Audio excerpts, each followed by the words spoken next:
రీసెంట్‌గా Japan digital minister ఒక interesting warning ఇచ్చారు. ఆయన చెప్పిందేంటంటే, కంట్రీస్ జాగ్రత్త లేకపోతే ఏఐ కాలనీస్‌గా మారిపోతాయి.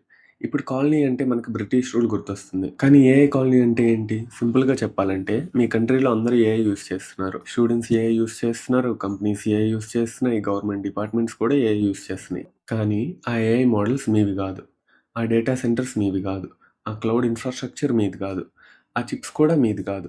అన్నీ వేరే కంట్రీ కంపెనీస్ కంట్రోల్ చేస్తున్నాయి. అప్పుడు మీరు ఏఐ వాడుతున్నారు కానీ ఏఐని కంట్రోల్ చేయట్లేదు. ఇదే జపాన్ కన్సర్న్. ఎందుకంటే ఫ్యూచర్‌లో ఏఐ ఎలక్ట్రిసిటీ లాంటిది అవ్వచ్చు. ఇంటర్నెట్ లాంటిది అవ్వచ్చు. ప్రతి ఇండస్ట్రీలో ఉంటుంది. హెల్త్ కేర్‌లో ఉంటుంది. ఎడ్యుకేషన్‌లో ఉంటుంది. బ్యాంకింగ్‌లో ఉంటుంది. మ్యానుఫ్యాక్చరింగ్‌లో కూడా ఉంటుంది.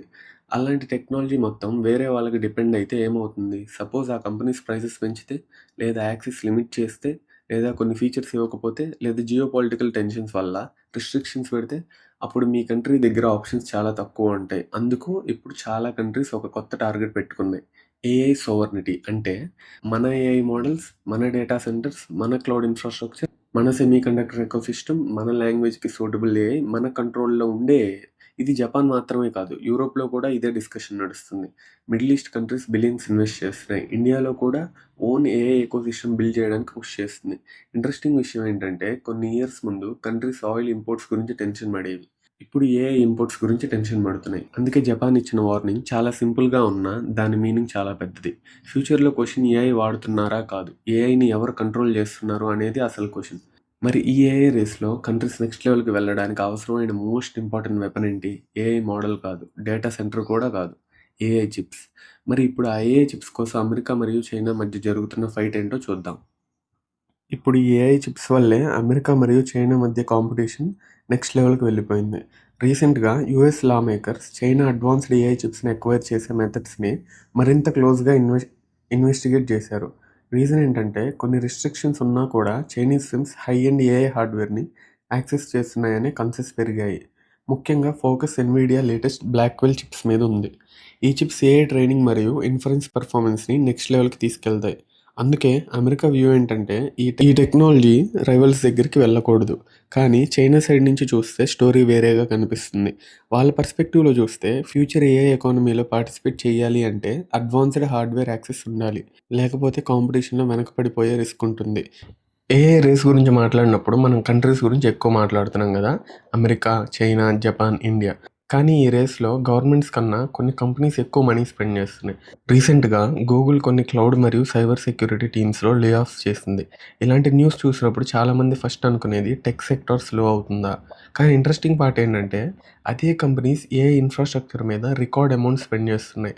అంటే ఎంప్లాయీస్‌ని తగ్గిస్తూ అదే టైంలో బిలియన్స్ ఆఫ్ డాలర్స్ ఇన్వెస్ట్ చేస్తున్నాయి. మరి ఆ మనీ అంతా ఎక్కడికి వెళ్తుంది?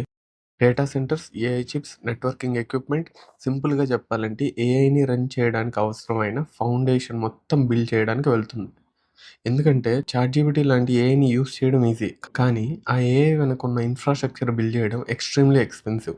ఒక మోడర్న్ ఏఐ డేటా సెంటర్స్‌లో లక్షల్లో చిప్స్ ఉండొచ్చు. ఆ చిప్స్‌ని రన్ చేయడానికి చాలా ఎలక్ట్రిసిటీ అవసరం అవుతుంది. కూలింగ్ సిస్టమ్స్ కావాలి. హై స్పీడ్ నెట్వర్క్స్ కావాలి. అందుకే ఇప్పుడు కంపెనీస్ ఒక డెసిషన్ తీసుకున్నాయి. కొన్ని ట్రెడిషనల్ ప్రాజెక్ట్స్ మీద స్పెండింగ్ తగ్గించి ఏఐ ఇన్‌ఫ్రాస్ట్రక్చర్ మీద స్పెండింగ్ పెంచడం. ఇది ఒక కంపెనీ ప్రాబ్లమ్ కాదు. ఇండస్ట్రీ వైడ్ ట్రెండ్ అనమాట. ప్రతి మేజర్ టెక్ కంపెనీ ఇప్పుడు ఒక క్వెషన్‌కి ఆన్సర్ వెతుకుతుంది. ఏఐ ఫ్యూచర్‌ని బిల్డ్ చేయడానికి ఎంత ఇన్‌ఫ్రాస్ట్రక్చర్ కావాలి? కానీ ఇక్కడ ఇంకో ఇంట్రెస్టింగ్ క్వెషన్ వస్తుంది. ఈ డేటా సెంటర్స్, ఈ చిప్స్, ఈ ఏఐ ఫ్యాక్టరీస్ వీటన్నిటిని బిల్డ్ చేయడానికి అసలు రా మెటీరియల్స్ ఎక్కడి నుంచి వస్తాయి? ఎందుకంటే ఫ్యూచర్ ఏఐ రేస్ సాఫ్ట్‌వేర్‌తో మాత్రమే గెలవదు. ఫిజికల్ రిసోర్సెస్ కూడా కావాలి. మరి ఇప్పుడు కంట్రీస్ రేస్ చేస్తున్న క్రిటికల్ మినరల్స్ ఏంటి? అదే నెక్స్ట్ టాపిక్. ఏఐ ఇండస్ట్రీ అంటే మనకు ఫస్ట్ గుర్తొచ్చేది సాఫ్ట్‌వేర్. అంటే మోడల్స్, యాప్స్, చాట్‌బాట్స్. కానీ ఏఐ మొత్తం చివరికి ఫిజికల్ వరల్డ్ మీద డిపెండ్ అవుతుంది. డేటా సెంటర్స్ బిల్డ్ చేయాలి, లాక్స్‌లో చిప్స్ మ్యానుఫ్యాక్చర్ చేయాలి, పవర్ జనరేట్ చేయాలి. వీటన్నిటికి రా మెటీరియల్స్ అవసరం. అందుకే ఇప్పుడు కంట్రీస్ ఇండియం, యురేనియం మరియు రేర్ ఎర్త్ మెటల్స్ లాంటి రిసోర్సెస్ మీద ఫోకస్ పెంచుతున్నాయి. ఎందుకంటే ఫ్యూచర్ టెక్నాలజీస్‌లో వీటి ఇంపార్టెన్స్ చాలా ఎక్కువ. ఏఐ బూమ్ వల్ల యురేనియం మీద ఇంట్రెస్ట్ కూడా పెరుగుతుంది. Reason simple, AI data centre scale పెరుగుతుంది. ఎలక్ట్రిసిటీ డిమాండ్ కూడా పెరుగుతుంది.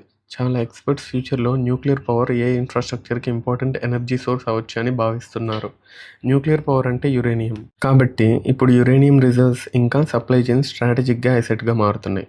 అదేవిధంగా ఎలక్ట్రానిక్స్, డిస్ప్లేస్, సెమీకండక్టర్స్ మరియు అడ్వాన్స్డ్ హార్డ్‌వేర్‌కి అవసరమైన మినరల్స్ కోసం కూడా కంట్రీస్ కాంపిటీషన్ చేస్తున్నాయి. ఎందుకంటే ఫ్యూచర్‌లో స్ట్రాంగెస్ట్ ఏఐ మోడల్ ఎవరు క్రియేట్ చేస్తారు అనే క్వెషన్‌కి ముందు అసలు ఆ హార్డ్‌వేర్ బిల్డ్ చేయడానికి కావాల్సిన రిసోర్సెస్ ఎవరు కంట్రోల్ చేస్తున్నారు అనేది క్వెషన్. అందుకే యూరోప్ మరియు అమెరికా ఇప్పుడు సప్లై చైన్స్‌ని రీస్ట్రక్చర్ చేయడానికి ట్రై చేస్తున్నాయి.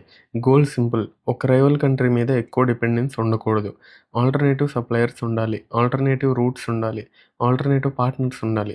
సింపుల్‌గా చెప్పాలంటే లాస్ట్ సెంచరీలో కంట్రీస్ ఆయిల్ ఫీల్డ్స్ కోసం స్ట్రాటజిక్ ప్లాన్స్ వేశాయి. ఈ సెంచరీలో క్రిటికల్ మినరల్స్ కోసం వేస్తున్నాయి. కానీ ఈ గ్లోబల్ రీషఫ్లింగ్‌లో ఒక కంట్రీ సైలెంట్‌గా అడ్వాంటేజ్ పొందుతుంది. అదే ఇండియా. మరి ఏఐ, మినరల్స్ సప్లై చైన్స్ అనే ఈ పెద్ద గేమ్‌లో ఇండియా రోల్ ఏంటి? అదే నెక్స్ట్ టాపిక్. మరి ఏఐ, మినరల్స్ సప్లై చైన్స్ అనే ఈ పెద్ద గేమ్‌లో ఇండియా రోల్ ఏంటి? అదే ఇప్పుడు చూద్దాం. ప్రస్తుతం వరల్డ్ మొత్తం సప్లై చైన్స్‌ని రీడిజైన్ చేయడానికి ట్రై చేస్తున్నాయి. కంపెనీస్ మరియు గవర్నమెంట్స్ ఒక కంట్రీ మీద ఎక్కువ డిపెండ్ అవ్వకూడదు అని చూస్తున్నాయి. ఇక్కడే ఇండియాకి ఆపర్చునిటీ క్రియేట్ అయింది. ఎందుకంటే ఇండియా దగ్గర ఒక రిసోర్స్ ఉంది. అది ఆయిల్ కాదు. అది మినరల్స్ కాదు. టాలెంట్. ప్రతి సంవత్సరం లక్షలాది మంది ఇంజినీర్స్ వర్క్ ఫోర్స్‌లో ఎంటర్ అవుతున్నారు. సాఫ్ట్‌వేర్, ఏఐ, ఎలక్ట్రానిక్స్, మ్యానుఫ్యాక్చరింగ్ లాంటి సెక్టార్స్‌కి మ్యాన్ పవర్ ప్రొవైడ్ చేయగలుగుతుంది. అందుకే చాలా గ్లోబల్ కంపెనీస్ ఇండియాలో ఇన్వెస్ట్‌మెంట్స్ పెంచుతున్నాయి. కానీ స్టోరీ అక్కడితో అయిపోలేదు. చైనా ఔట్‌సైడ్ మ్యానుఫ్యాక్చరింగ్ ఆల్టర్‌నేటివ్స్ కోసం కంపెనీస్ వెతుకుతున్నప్పుడు ఇండియా న్యాచురల్ క్యాండిడేట్‌గా కనిపిస్తుంది. లార్జెస్ట్ మార్కెట్ ఉంది. యంగ్ వర్క్ ఫోర్స్ ఉంది. టెక్నాలజీ ఎకోసిస్టమ్ ఫాస్ట్‌గా గ్రో అవుతుంది. ఇన్‌ఫ్రాస్ట్రక్చర్ కూడా గ్రాడ్యువల్లీ ఇంప్రూవ్ అవుతుంది. అందుకే రీసెంట్ ఇయర్స్‌లో ఎలక్ట్రానిక్స్ మ్యానుఫ్యాక్చరింగ్ నుంచి సెమీకండక్టర్ యాంబిషన్స్ వరకు చాలా ప్రాజెక్ట్స్ ఇండియాలో కనిపిస్తున్నాయి. ఇంకో interesting advantage Geography. India middle east, central Asia మరియు సౌత్ ఈస్ట్ ఏషియా మధ్య స్ట్రాటజిక్ పొజిషన్‌లో ఉంది. ఎనర్జీ కారిడార్స్ అయినా, ట్రేడ్ రూట్స్ అయినా, ఫ్యూచర్ టెక్నాలజీ సప్లై చైన్ అయినా ఇండియా రోల్ ఇంక్రీజ్ అయ్యే ఛాన్సెస్ ఉన్నాయి. సింపుల్‌గా చెప్పాలంటే వరల్డ్ ఇప్పుడు ఏఐ కోసం రేస్ చేస్తుంది. ఏఐ కోసం చిప్స్ కావాలి. చిప్స్ కోసం మినరల్స్ కావాలి. మినరల్స్ కోసం సప్లై చైన్స్ కావాలి. సప్లై చైన్స్ కోసం పార్ట్నర్స్ కావాలి. ఆ చైన్‌లో ఇండియా తన ప్లేస్‌ని స్ట్రెంథెన్ చేయడానికి ట్రై చేస్తుంది. ఈ వీడియోలో మీరేమైనా కొత్త విషయం నేర్చుకొనుంటే వీడియోని లైక్ చేయండి. ఇలాంటి మరిన్ని వీడియోస్ కోసం ఛానల్‌ని సబ్స్క్రైబ్ చేసుకోండి.